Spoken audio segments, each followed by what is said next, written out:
హల్లెలూయా. దేవుని నామానికి మహిమ కలుగును గాక.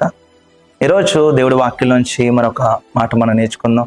అంటే విత్తువాడు ఉపమానం అని ఒక ఉపమానం యేసుక్రీస్తు ప్రభు సెలవిచ్చారు. మనకందరికీ చాలా బాగా తెలుసు. అంటే ఒక రైతు పొలంలో విత్తనాలు విత్తుచున్నాడంట. కానీ కొన్ని భూముల మీద ఆ విత్తనాలు పడుతున్నాయి. ఏ భూమి మీద పడిన విత్తనాలు ఏవి 100% అంటే 100 అవి ఫలించాయో, ఏవి ఫలించలేదో ఈరోజు కొన్ని విషయాలు మనం జ్ఞాపకం చేసుకోవాలి. ఆ రైతు విత్తనాలు జల్లుతున్నాడంట.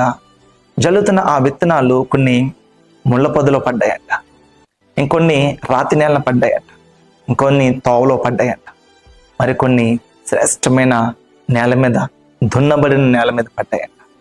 ఈరోజు మనలో చాలామంది వాక్యమును చదివేవారు, ఆ వాక్యమనే విత్తనాలు ఎక్కడ పడుతున్నాయి? వాక్య విత్తనాలు పడుతున్నాయి. ఫర్ ఎగ్జాంపుల్ ముళ్ళ పొదలు. ఈ ముళ్ళ పొదలు దేనికి సాదృశ్యం అంటే ఐహిక విచారము, ధనమోసము, అయ్యో రేపు ఏంటి, ఎలా జరుగుతుంది, ఏమైపోద్దో, ఇదేంటో అదేంటో అని పరిస్థితులను బట్టి భయపడేవారు.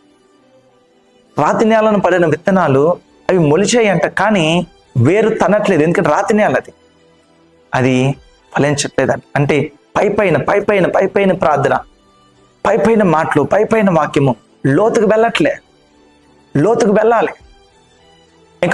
ఇకపోతే త్రోవలో పడిన ఆ విత్తనాలు అపవాది వచ్చి ఎత్తుకొని వెళ్ళిపోతున్నాడు. త్రోవ అంటే మీరు చూడండి, పొలం గట్లు మధ్యలో నడిచే త్రోవ ఒకటి స్ట్రాంగ్గా ఉంటుంది. ఆ విత్తనం లోపలికి వెళ్ళవు. ఆ పైపైన పడ్డాయి కాబట్టి అపవాది వచ్చి వాడిని పట్టుకొని వెళ్ళిపోతున్నారు. సంఘంలో ఉండి వాక్యం వింటున్నారే కానీ ఆ వాక్యం లోపలికి వెళ్ళకుండా అపవాది వచ్చి వాడిని వెతుకుపోతున్నాడు. అపవాదికి ఎందుకు అవకాశం ఇస్తున్నారు? నేను చాలాసార్లు చెప్తుంటాను, మీరు ఎప్పుడైతే ఎక్కువ ప్రార్థన చేస్తారో అప్పుడే ఎక్కువ శ్రమలు వస్తుంటాయి. ఎప్పుడైతే నేను స్పిరిచువల్గా చాలా బాగా ఉన్నాను అనుకుంటావో అప్పుడే నీకు కురిబిక్కిరిగా చేస్తుంటా. ఎందుకంటే అదొక ఎగ్జామ్. అది నువ్వు బాగా ప్రిపేర్ అయ్యో ఎగ్జామ్ పంపిస్తున్నాడు దేవుడు. హల్లెలూయా. యోబుని బాగా విశ్వాసాలను బలపరిచి ఎగ్జామ్ పంపించాడు. తన కుమార్తెలు, కుటుంబం, తన శరీరం కూడా చాలా భయంకరమైన అనారోగ్య పాలై. సో కాబట్టి విత్తనము మీ హృదయంలో పడనివ్వండి. ఇకపోతే చివరిగా భూమి మంచి నేల అన్నారు. అంటే దున్నబడిన భూమి, దున్నబడిన ఆ మట్టి నేల అంతా దున్నబడింది. విత్తనాలు వేస్తే ఆ మట్టి లోపల పడుతున్నాయి, మంచి నేల పడుతున్నాయి.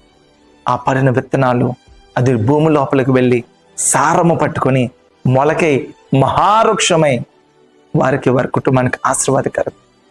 ఈరోజు వింటున్న వాక్యము, ఈరోజు ఈ వాక్యము మీ హృదయంలో ఎక్కడ పెడుతున్నారు? మీ హృదయం దున్నబడిందా? కన్నీటి ప్రార్థన, రోధించే ప్రార్థన మీ గుండెలు పిండి వేయాలి. ఈరోజు దేవుని యొక్క సన్నిధిలో ప్రార్థనాపూర్వకంగా మీరు వాక్యం చదవగలిగితే, ప్రార్థనాపూర్వకంగా మీరు విశ్వాసాన్ని జాగ్రత్తగా మీరు కట్టుకోగలిగితే దేవుడి వాక్యం సెలవిస్తుంది, మంచి నేలను పడిన విత్తనాలుగా మీ జీవితాన్ని ప్రభు చేస్తారు. సో కాబట్టి ప్రియ సహోదరుడా, సహోదరి, మీరు ప్రతిరోజు వాక్యం వింటున్నారేమో, కానీ మీ భూమి ఎలాగుంది, మీ ఆత్మీయ చెవులు ఎలాగ పనిచేస్తున్నాయి? దేవుని యొక్క వాక్యము మీ హృదయంలో మంచి నేలను పడిన విత్తనాలుగా వెళ్ళాయా? అలా పడినట్లయితే, అలాగ మీరు సిద్ధపరచుకుంటే దాని యొక్క విత్తనం యొక్క 100 ఫలము మీరు మీ కుటుంబాలు పొందుకోవాలి. అది మీకు ఆశీర్వాదకరంగా ఉంటుంది. కాబట్టి ప్రతి ఒక్కరు కూడా మీ యొక్క భూమిని, హృదయమైన భూమిని ఏవైతే అడ్డుగా ఉన్నాయో, కటకంగా ఉన్నాయో ఆ రాళ్ళు తీసి పడేసి మంచిగా దాన్ని దున్నగలిగితే శ్రేష్టమైన పంట, శ్రేష్టమైన ఆశీర్వాదం మీరు కుటుంబాన్ని పట్టుకోగలరు. దేవుడు కొద్ది మాటలు దీవించును గాక. May God bless you all.